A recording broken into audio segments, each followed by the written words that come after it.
Hello বন্ধুরা, আমার নতুন ভিডিও আবার প্রত্যেককে স্বাগত। আজকে আপনাদের আমি যে ভিডিওটা করব, একটা ফসলের, একটা ফলের, ভুট্টা। আপনারা অনেকেই পরিচয় আছে। তো একটা কৃষি ফসল, এটা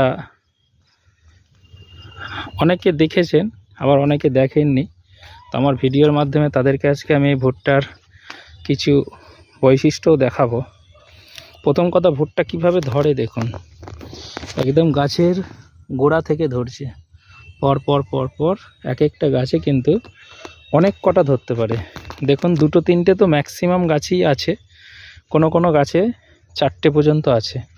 এখান থেকে ধরেছে একদম ওপর পর্যন্ত। দেখুন দূর থেকে ক্ষেতগুলো কেমন লাগে। আর একটা এই গাছের যেটা বিশেষত্ব, আমি কাছ থেকে নিয়ে গিয়ে আপনাদের দেখাচ্ছি, যে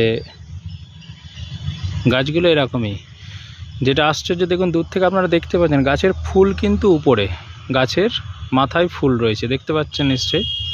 কিন্তু ফলটা ধরেছে দেখুন ফুল ছাড়াই, দেখতে পাচ্ছেন যে ফলটা ধরেছে কিন্তু নিচে থেকে। এই দেখুন একটা ছোট্ট গাছে দেখাচ্ছে, একদম নিচেই ফল ধরেছে, মানে গোড়া থেকে প্রথম থেকেই ফল ধরেছে, আর উপরে দেখুন ফুল আছে। বুঝতে পারছেন মানে কত রকমের পৃথিবীতে জিনিস আছে, যে ফুল ছাড়াই কিন্তু ফল হচ্ছে। আবার অনেক গাছের ফুল হয়ই না, ডাইরেক্ট ফল হয়, এরকম আশ্চর্য বিষয়। এবং ভুট্টাটাও সেটাই। এবং ভুট্টা কিভাবে ধরে আছে দেখতে পাচ্ছেন, একদম অজস্র ধরে আছে, পরিষ্কার আশা করি আপনারা দেখতে পাচ্ছেন। এগুলো কিছু কিছু গাছ খেয়ে নিয়েছে, তাই পরিষ্কার দেখা যাচ্ছে, পাতাগুলো খেয়ে নিয়েছে পোকাতে।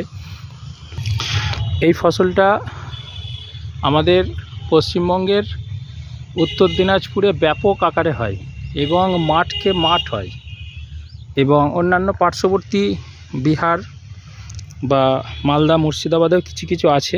কিন্তু আমি যতটা দেখেছি, সবথেকে বেশি দেখা যায় উত্তর দিনাজপুর এবং দক্ষিণ দিনাজপুরে। উত্তর দিনাজপুরে সবথেকে বেশি এই গাছগুলো খুব সুন্দর আছে দেখুন, এবং ফলগুলোও খুব বড় বড় ধরেছে। এটা সাধারণত চাষ করা হয় ইংরাজি মাস অনুসারে। যদি বলেন, আলু যে সময় শুরু হয়, অক্টোবর নভেম্বর ডিসেম্বর, এই সময় রোপণ করা হয়, এবং এটাও 3-4 মাসের ফসল। এটা তোলা হয় আপনার, এটা ফসল লাগাবার ওপর ডিপেন্ড করে। কেউ যদি ডিসেম্বরে লাগায়, সেক্ষেত্রে তার এপ্রিল মে মাসে তুলতে হয়, ম্যাক্সিমামটা এই সময়ই হয়। আবার অনেকে